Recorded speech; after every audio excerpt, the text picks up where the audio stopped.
Hello दोस्तों, कैसे हैं आप। उम्मीद करती हूँ कि आप अच्छे होंगे और मैं भी बहुत अच्छी हूँ। मैं आ गई हूँ एक और नई कहानी के साथ। चलिए शुरू करते हैं आज की कहानी।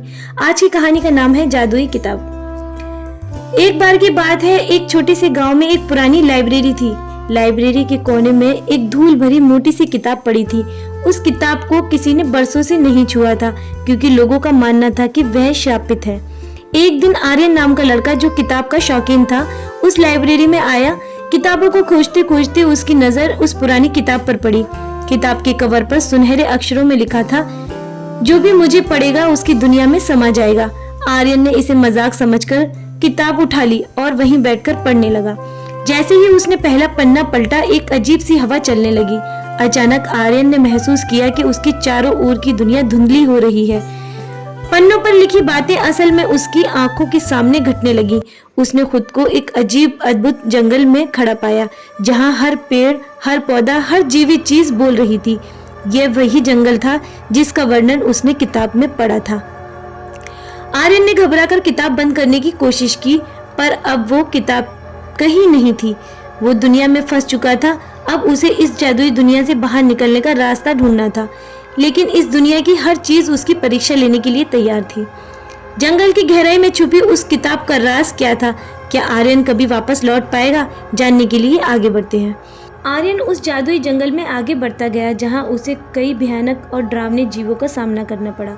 उसे हर कदम पर ऐसा लगता जैसे कोई उसे देख रहा हो। एक दिन जब वह एक पुरानी खंडर जैसी इमारत के पास पहुंचा, तो उसे वहां एक खूबसूरत लड़की दिखाई दी। उसकी आंखें गहरी थी, जैसे उसमें कोई राज छुपा हो। उसका नाम था अफशा। अफशा ने आर्यन को बताया कि वह इस किताब की दुनिया की एक रक्षक है, लेकिन उस पर एक श्राप है जो इस दुनिया में बांधे रखता है। वह आदि परी और आदि जादूगरनी है।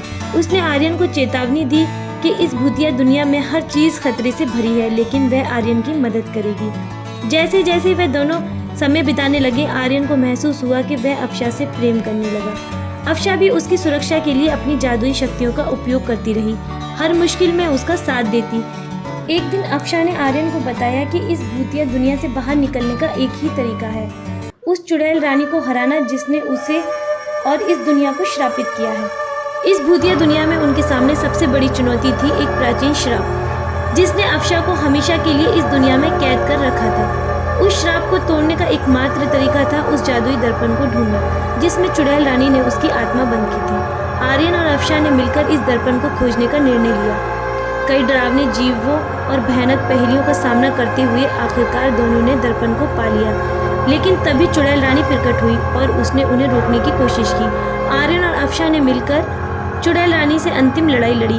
अफशा ने अपनी सभी शक्तियों का इस्तेमाल किया और आर्यन ने भी अपनी हिम्मत और प्रेम के बल पर रानी को हरा दिया। चुड़ैल रानी की हार के साथ अफशा का श्राप टूट गया। उसकी जादुई शक्तियां अब उसके नियंत्रण में आ गईं और वह पूरी तरह से मुक्त हो गई। अफशा अब इस भूतिया दुनिया से निकलकर आर्यन के साथ उसकी असली दुनिया में जा सकती थी। जब दोनों असली दुनिया में लौटे तो आर्यन को एहसास हुआ कि वह अफशा के बिना अपनी जिंदगी की कल्पना भी नहीं कर सकता। उसने अफशा से अपने प्रेम का इजहार किया और इसे विवाह के लिए प्रपोज किया। अफशा ने उसकी आंखों में देखा और मुस्कुराते हुए हाँ कह दिया। कुछ समय बाद दोनों का विवाह एक शानदार समारोह में हुआ। अफशा और आर्यन ने एक साथ नई जिंदगी की शुरुआत की, जहां अफशा की जादुई शक्तियां उनके जीवन को और भी खास बना देती थी। दोनों ने एक खुशहाल और प्रेम से भरा जीवन बिताया और उनके प्रेम की कहानी सभी के लिए एक मिसाल बन गई। और इस तरह आर्यन और अफशा की जादुई प्रेम कहानी का सुखद अंत हुआ। उम्मीद करती हूँ आपको ये कहानी पसंद आई होगी। कहानी को अंत तक सुनने के लिए आप सभी का बहुत बहुत धन्यवाद। ऐसी ही मज़ेदार और हॉरर स्टोरीज के लिए सब्सक्राइब करें हमारा चैनल क्रिएचर ऑफ शैडो।